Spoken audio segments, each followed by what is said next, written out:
The thyroid is a very complex gland. It's intertwined with so many other organs and hormone-producing glands. As much as from a simplistic perspective, we want to just focus on the thyroid. In truth, it's not enough.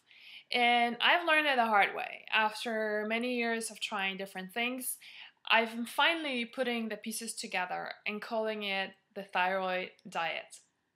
I wish there were two different words for what I want to say. One for diet, the one that we will do just about anything to lose weight, and another for nourishing food change that will bring healing and joy.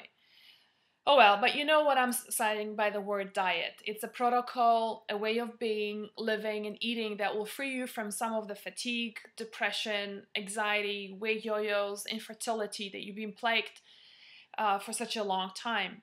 And it's a change for life that you will love so much that you never want to go back.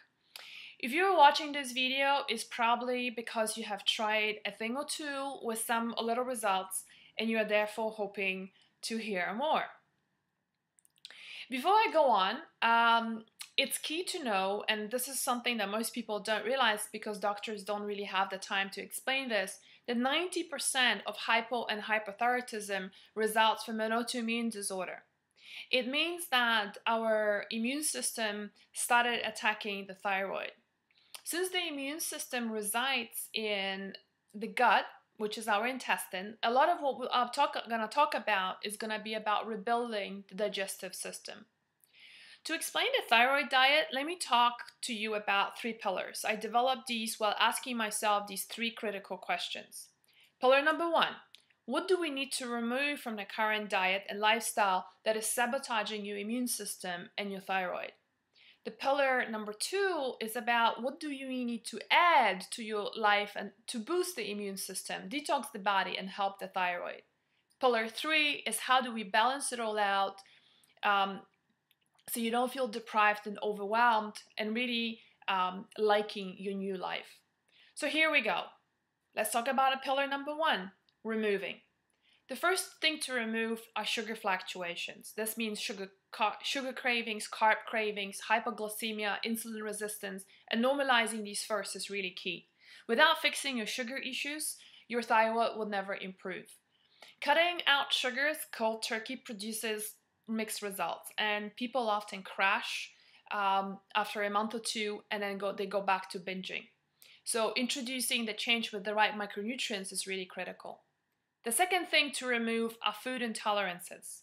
Do you see the word gluten-free, dairy-free popping out everywhere in the health stores today?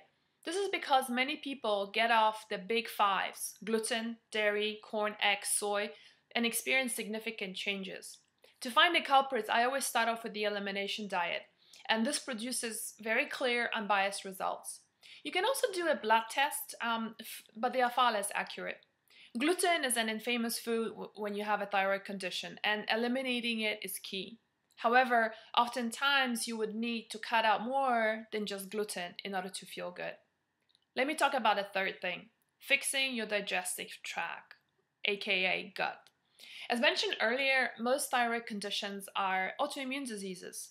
There are tons of lymphocytes and other immune cells in the gut which protect the body from viruses, bacteria, and other invaders. This is why most people with thyroid conditions always experience or frequently experience digestive issues. A diet change will help your gut tremendously. The fourth thing is we need to reduce the toxicity in your body. This means detoxing your liver and a gut, because without a really well-functioning liver and a gut, your thyroid would never regain its full health. Here I'm also talking about getting rid of toxins hiding around your kitchen and bathroom, because these chemicals are known to be huge endocrine disruptors. Water toxicity is huge in the thyroid condition as well. It's key to get rid of substances that inhibit the thyroid function. Let me talk about the fifth thing to eliminate is to address stress and adrenal fatigue. This is a huge topic, especially with women. You won't be able to fix your thyroid without fixing the adrenals and the chronic stress that you are experiencing in your life. The sixth thing is pretty simple, is a temporary removal of all the goiterous foods. Goiter is a substance that slows down the thyroid. It is found in bok choy, broccoli, Brussels sprouts, cabbage, cauliflower, kale, soy, and tofu, just to name a few. Cooking them reduces their goiterous properties, but you should still limit them in the recovery phase itself. Okay, so let's move on to pillar 2, which is add what your thyroid needs and start healing.